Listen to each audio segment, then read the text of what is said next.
브리핑이 있는 저녁 시간입니다. 중요한 사건 사고 소식을 이연아 기자와 함께 살펴보겠습니다. 어서 오십시오. 안녕하십니까? 네. 오늘 첫 소식은 뭡니까? 네, 오늘 서울중앙지법에서요. 신림동 원룸 사건 관련된 재판이 있었습니다. 예.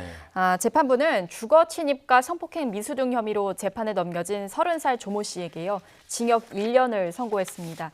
이 사건은 이른바 신림동 성폭행 미수 CCTV 영상이란 제목으로 당시 상황이 SNS에 공개가 됐었고 굉장히 빠른 속도로 영상이 공유되는 등 사회적 큰 관심을 불러온 사건입니다. 네, 그런가 하면 여성들한테는 상당히 공포심을 불러일으켰던 사건입니다. 판결 내용을 좀 자세히 설명해 주시죠. 네, 이번 판결에서 눈에 띄는 부분은요. 바로 이 재판부가 주거 침입 혐의는 유죄를 그리고 성폭행 미수 혐의는 무죄라고 판단을 한 겁니다. 예. 먼저 주거 침입 혐의에 대해서는요. 조 씨가 주거 침입한 사실을 인정하고 있고 공동 현관을 통해 내부에 있는 엘리베이터 또 복도 등에 들어가 이미 주거 침입을 한 것이다. 이렇게 밝혔습니다. 그러면서요. 불특정 여성을 대상으로 한 조 씨의 범행이 누구나 범죄 피해자가 될 수 있다는 불안과 공포를 불러왔다며 엄히 처벌할 수밖에 없다 이렇게 판시했습니다. 그런데 이제 가면서 이렇게 모자를 눌러 쓰거나 네. 문을 갖다 쾅쾅 치거나 네. 여러 가지 행동이 있었는데 왜 이게 성폭행을 하려 했다는 그 미수 혐의는 인정이 안 됐죠? 네, 사실 그 부분에 관련해서는 좀 논란이 있는데요. 이 재판부는 조 씨가 성폭행할 의도로 행동했다는 의심이 전혀 들지 않는 것은 아니지만 혐의 적용은 어렵다 이렇게 판단을 했습니다. 사건 당시 조 씨가 귀가하려던 여성을 뒤쫓아가 집에 들어가려고 하면서 이제 강제로 문을 열고 들어갈 것처럼 협박한 혐의를 받고 있는데요.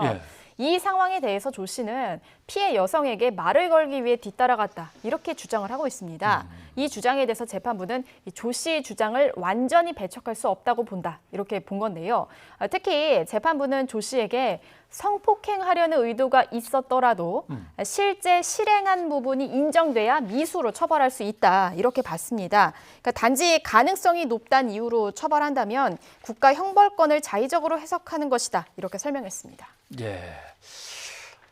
참 묘한 판단이긴 한데 그러면 검찰 입장에서는 아니 그 이른 아침에 그렇게 여러 개의 계단과 엘리베이터와 공동 복도를 쫓아가서 문을 두들기고 치고 겁을 줬는데 그게 아니란 말이냐? 그럼 항소할 수도 있겠습니다. 네, 그러니까 사실 지금 앵커께서 말씀하신 이 부분은요, 아마 이제 일반적인 국민들이 생각하는 여론과 그리고 법리적인 검토를 했을 때 그 차이가 있음을 사실 그 법조인들은 다 인정을 하고 있는 부분이긴 합니다. 말씀하신 그 검찰 측의 항소 가능성에 대해서 좀 말씀을 드리면요, 그 항소심에서는 다시 한번 이 재판부의 판단을 받게 될 가능성이 높아 보입니다. 검찰이 조 씨에게 성폭행의 고의가 인정될 수 있다 이렇게 얘기를 하면서 사실 징역 5년을 구형을 했었거든요.